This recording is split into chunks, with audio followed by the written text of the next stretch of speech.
Banyak orang percaya bahwa ada alam lain di luar alam fisik yang kita kenal dan kita tinggali. Alam lain itu biasa disebut alam gaib. Bagi yang percaya, alam gaib adalah alam serupa alam fisik yang kita tinggali, dengan para penghuninya, namun kita tidak bisa melihatnya. Meski begitu, entah bagaimana, kadang-kadang ada makhluk dari alam gaib masuk ke alam kita, sehingga kita bisa melihatnya. Atau sebaliknya, entah bagaimana ada orang dari alam kita yang masuk ke alam gaib dan bertemu orang-orang yang tinggal di sana.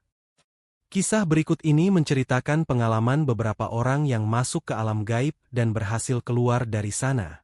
Yang menarik, mereka bertemu dengan Deddy Corbuzier saat berada di alam gaib. Kok bisa? Inilah kisahnya, dan selamat menyelami dunia misteri.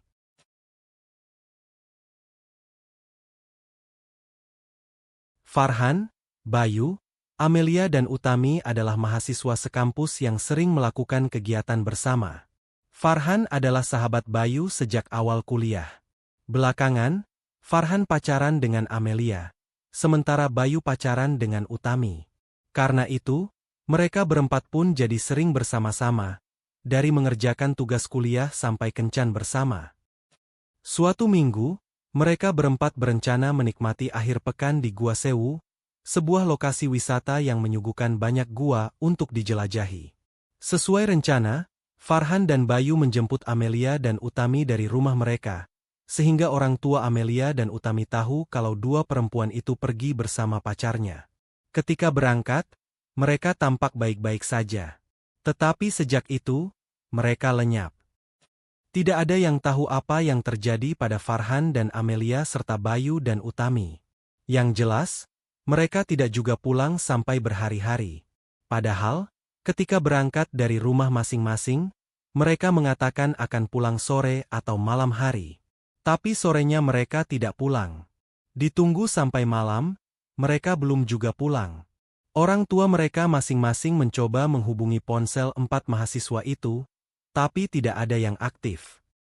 Sampai keesokan harinya, 4 mahasiswa itu belum juga pulang, dan ponsel mereka tetap tidak aktif. Lalu 2 hari berlalu, dan mereka tidak juga muncul. Setelah 3 hari ditunggu dan mereka belum juga pulang, orang tua 4 mahasiswa itu lalu melaporkannya ke polisi. Menindaklanjuti laporan itu, polisi bersama tim SAR melakukan pencarian di kawasan Gua Sewu, siapa tahu 4 mahasiswa itu tersesat. Gua Sewu adalah kawasan wisata alam, dan di sana ada gua-gua yang dapat dijelajahi. Para pengunjung tempat wisata itu didampingi pemandu, sehingga tidak sampai tersesat. Nyatanya memang belum pernah ada kabar orang tersesat selama berwisata di sana. Hilangnya Farhan dan 3 temannya adalah sesuatu yang baru terjadi di Gua Sewu. Yang aneh, ternyata ada 1 pemandu di Gua Sewu yang juga hilang, bersamaan dengan waktu hilangnya Farhan dan teman-temannya. Semula, pengelola wisata Gua Sewu mengira pemandu itu hilang sendirian. Tapi setelah tim SAR datang dan memberitahukan ada 4 mahasiswa yang hilang di Gua Sewu, pengelola tempat itu pun menyadari bahwa pemandu mereka sepertinya menghilang bersama 4 mahasiswa itu. Tim SAR melakukan pencarian di sana, menjelajahi gua demi gua, tapi hasilnya nihil. Tidak ada satupun dari 5 orang yang hilang itu ditemukan. Mereka seperti lenyap tanpa jejak sama sekali. Masing-masing keluarga orang yang hilang itu pun menyebarkan pemberitaan kemana-mana terkait hilangnya mereka. Siapa tahu ada orang yang menemukan mereka. Lalu hari demi hari berganti, minggu demi minggu berlalu. Tapi mereka tidak juga kembali, tidak juga tertemukan, dan tidak ada orang yang menemukan mereka. Ketika genap sebulan 5 orang itu tidak juga kembali dan tidak kunjung ditemukan, masing-masing keluarga pun menganggap mereka mungkin telah tewas, entah di mana. Yang mengejutkan, ketika semua pihak sudah menganggap 4 mahasiswa dan 1 orang pemandu itu mungkin sudah meninggal entah di mana, 5 orang itu tiba-tiba muncul begitu saja dari dalam sebuah gua di kawasan Gua Sewu. Mereka tampak sehat dan baik-baik saja, tidak kelihatan seperti orang yang lenyap selama sebulan. Ketika keluar dari salah satu gua di sana, 5 orang itu bahkan tampak sedang bercakap-cakap asyik. Kemunculan 4 mahasiswa dan seorang pemandu itu pun seketika bikin gempar pengelola kawasan wisata Gua Sewu. 5 orang itu segera dibawa ke ruangan khusus di sana, sementara pemandu wisata diminta menjelaskan dari mana saja mereka hingga menghilang sampai sebulan. Pemandu wisata itu seorang pria muda, bernama Jatmiko. Ketika diberitahu bahwa ia dan 4 mahasiswa itu telah hilang selama sebulan, Jatmiko kaget luar biasa. Begitu pula Farhan dan teman-temannya. Lebih kaget lagi ketika mereka diminta membuka ponsel, dan kemudian mendapati kabar viral bertebaran di media sosial terkait hilangnya mereka. Di media-media sosial itu, Farhan dan teman-temannya mendapati foto-foto mereka diunggah dengan pemberitahuan bahwa mereka telah hilang, dan permintaan agar siapapun menghubungi nomor telepon yang tertera jika menemukan mereka. Kabar yang viral itu telah muncul di berbagai media sosial sejak sebulan lalu. Jatmiko bingung, sementara Farhan dan 3 temannya saling berpandangan. Ketika diminta menjelaskan apa yang terjadi pada mereka, Jatmiko pun menjelaskan, dan penjelasannya bikin orang-orang di sana tercengang. Semula, kata Jatmiko, ia memandu 4 mahasiswa yang ingin menjelajahi gua. Itu pekerjaannya, dan Jatmiko pun menemani 4 mahasiswa tersebut, memastikan mereka tidak sampai tersesat ketika asyik melihat-lihat kedalaman gua. Karena senang melihat isi gua yang mereka masuki, 4 mahasiswa itu terus masuk ke kedalaman gua, dan Jatmiko terus menemani. Sampai kemudian, entah bagaimana, mereka tiba di tempat terbuka, padahal mereka yakin waktu itu masih ada di kedalaman gua. Tempat terbuka itu berupa padang rumput, dan di kejauhan tampak rumah-rumah seperti kawasan penduduk berlatar belakang pepohonan. Selama bekerja sebagai pemandu wisata di Gua Sewu, Jatmiko baru melihat pemandangan itu. Sebagaimana 4 mahasiswa yang ditemaninya, Jatmiko juga tertarik dengan keberadaan penduduk di sana, jadi mereka pun lalu mendekat ke sana. Ketika sampai di deretan rumah penduduk itu, Jatmiko serta Farhan dan teman-temannya mendapati orang-orang yang tampak seperti di pedesaan.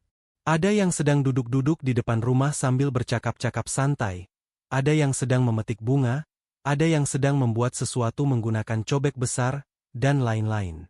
Suasananya seperti pedesaan, dan orang-orang di sana juga tampak bersahaja.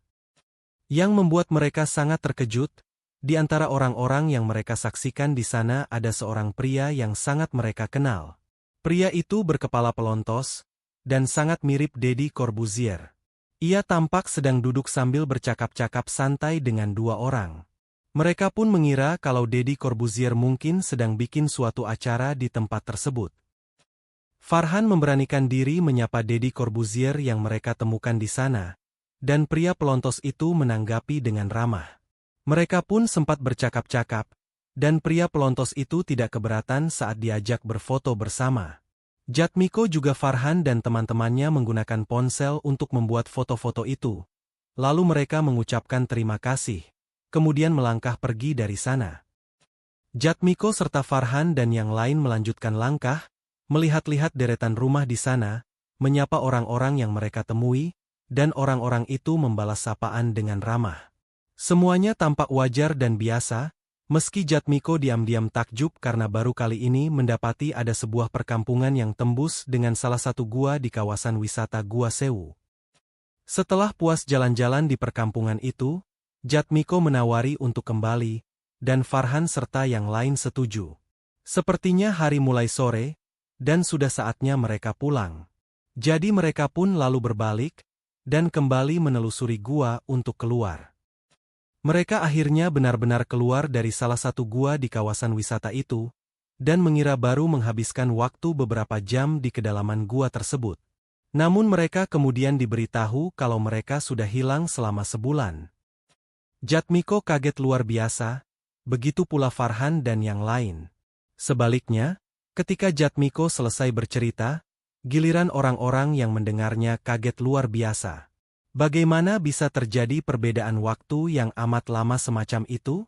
Mungkinkah Jatmiko dan 4 mahasiswa yang dipandunya telah tersesat ke alam gaib? Dan jika benar, kenapa ada Deddy Corbuzier di sana?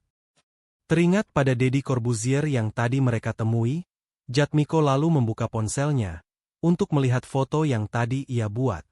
Jatmiko telah berfoto dengan Deddy Corbuzier di tempat tadi, dan sekarang ia ingin menunjukkan bukti mengenai apa yang telah ia alami bersama 4 mahasiswa itu. Tetapi, ketika Jatmiko membuka galeri di ponselnya, foto-foto yang tadi ia buat bersama Deddy Corbuzier berubah hitam tanpa ada gambar apa-apa. Jatmiko meminta Farhan dan yang lain untuk membuka ponsel mereka, dan 4 mahasiswa itu pun membuka ponsel masing-masing. Mereka membuka galeri untuk melihat foto-foto yang tadi mereka buat, termasuk foto bersama Deddy Corbuzier.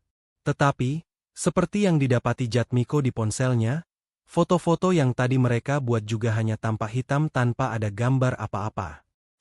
Mereka semua tercengang. Amelia tampak seperti akan pingsan, dan Farhan buru-buru menyangga tubuh pacarnya. Sementara Bayu dan Utami saling berpandangan dengan bingung. Mereka semua yang ada di sana sama-sama punya pikiran serupa, bahwa Jatmiko dan 4 mahasiswa itu tampaknya telah tersesat ke alam gaib. Jangan lupa like, komen, share dan subscribe, agar tidak ketinggalan kisah-kisah misteri lain di channel ini. Sampai jumpa di kisah berikutnya.